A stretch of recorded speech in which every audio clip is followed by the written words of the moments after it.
Hi, welcome to It's a Higher All Life, episode number 83, and I am going to make sauerkraut today. But first, let me just say, I meant to do this the day after I started my new jar of pickles, but things got crazy, as they always do when you have a big family. But let's check on the pickles, wouldn't that be cool? Get to see the whole shebang. Okay, so, I'm going to see if I can show this to you.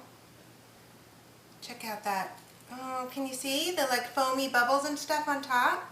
I hope you could see that. And you see the water's getting cloudy and the cucumbers are looking more like pickles.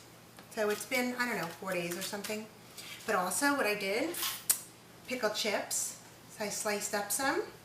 And then I'm super excited about this because we use a lot of, I guess, pickled jalapenos. And I'm making my own. So I got them from a farmer, local. And I sliced them up. I wore rubber gloves. I thought about putting on protective eyewear, but I didn't. And I didn't get any in my eyes, so it was cool. Okay, anyways. So those are all doing well. Now here's what I've got. Food processor. And I'm using this blade. I think it's called the slicing blade. I was going to use, I don't know where I put it. I was going to use the shredding blade, but I wanted to have, the shredding blade tends to turn hard things into confetti, and that's not what I was going for since I'm making sauerkraut. I wanted to have, longer pieces.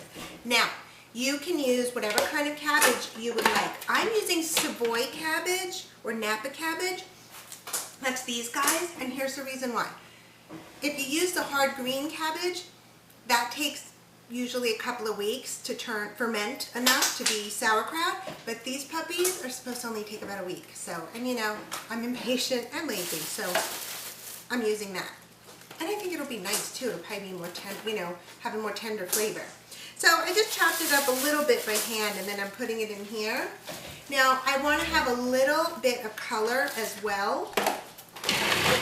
So I have some purple cabbage from my salad bar the other night. So I'm just going to do a little bit. I had already sliced it by hand, and you don't even need a food processor for this. You can totally slice the cabbage up by hand, however thin you want to. Now this is the purple cabbage. It's not going to break down as quickly as the Napa cabbage, so I'm just going to do a little, and I think it'll be nice, have a nice texture to it. I mean, essentially it's how you make coleslaw too, right? You just stick it on there. Okay, and I have one carrot as well. I wonder how this would do on the slicing blade. I should have tested that. I will.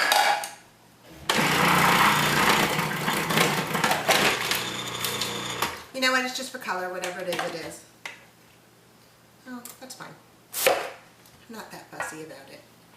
Okay. Oh, that's not going to work. Look at that. Big chunks of carrot. And it'll be fine. Shred it. If you want to put the carrots in, just shred it. I'm not bothering. Whatever. Hi, Zoe. Okay, we'll get all this stuff out of the way. And let's give this a toss, see if I have enough of the other colors in there. I don't want a ton, because I think if I put too much purple cabbage, it might make it, kind of pinkish, which wouldn't be horrible, would it? So, 1 head of cabbage filled this entire giant bowl. Let me show you what we're at. See? Totally full. Now, here's the deal. You only need one thing to turn this into sauerkraut. Oh, that's okay, Zoe. I drop things all the time, don't I? A good sea salt, that's all you need. And the key is to massage this. Let me take my ring off. To massage it really, really intensely until it forms lots of liquid. Okay, so here we go. Hands in, people. Well, you better go wash your hands with soap just to make sure. Okay, so we're going to massage it until it breaks down enough and it starts to form a liquid. Now, because of the carrots, those aren't going to break down, the way they're not shredded, whatever. I think that maybe I'm going to do another ½ tablespoon of salt. So I'm going to need you to do that, Zoe, okay? Yay! So here. There's the jar of salt, and there's the ½ tablespoon. Can you please take that spoon, stick it inside the jar, and scoop up a spoonful, and sprinkle that on. And now since you didn't fill that up, let's do that one more time. Go ahead, pour it on. Thank you. One more time. Oh, that's perfect. Put that right on there. Beautiful. Thank you, Assistant Zoe. All right, now just scooch that over to the side. Okay, so I ended up using 1.5 tablespoons of sea salt. And this is already breaking down, and the liquid is starting to come out of all of the vegetables, or out of the cabbage. So see where we're at so far? We started out, this whole bowl was full, and now it's coming down.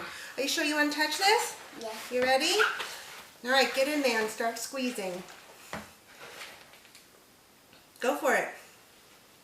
Really hard squeeze it. How's that feel? Good. It does, it feels good. All right, so you want to make sure you get a lot of liquid going on here. That's another way to judge how much salt you need. That's good, Zoe. All right, so I got this really cool wide mouth jar that I found in my mom's closet when I was visiting her, and I took it home with me for this purpose. Okay, I'm getting lots and lots of liquid. Even the carrots are breaking down a little bit. I can feel them softening. But see, can you see all the liquid in the bowl? Okay, so that's exactly what we want. Now I'm going to load up the jar. If you don't have a wide mouth jar, that's fine. Just use a mason jar. Now you want to pack this in really, really tight. And again, just like with the pickles and other things that you ferment, in the same way, you know, it does shrink. So we're going to get this all packed in, and the idea is going to be to push it down and let the juice from it rise up. And of course I'll be pouring on the juice that's in here already.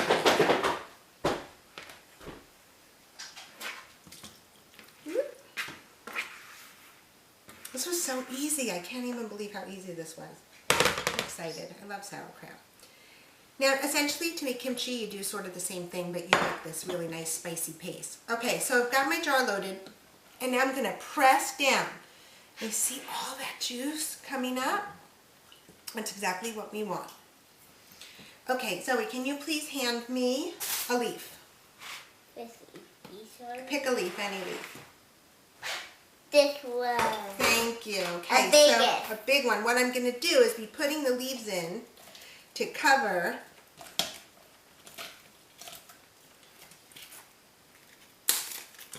all of the cabbage and stuff. Then press down. I want the liquid to rise above that, but I don't want my sauerkraut to have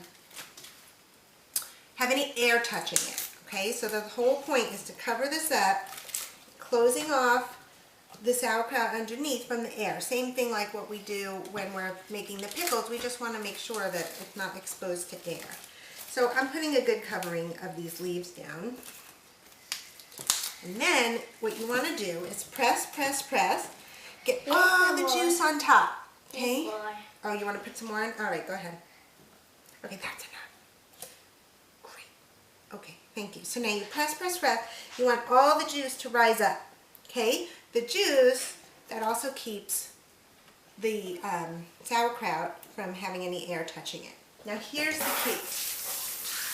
You want to weight this down, okay? You want to have a pressure on it. One, it'll keep the sauerkraut from floating up, and two, it makes sure that the liquid stays above it. Took a piece of brick and wrapped it in saran wrap, and this fits on here. In another glass, you could put a cup, fill it up with something heavy, and just put a cup inside. So here, I'm going to weight this down. Okay? And then I'm just going to cover it lightly with my lid. And the same thing with the pickles. It's going to foam up, and then in about a week, I'm going to have sauerkraut. Yeah. Yum. Check it out.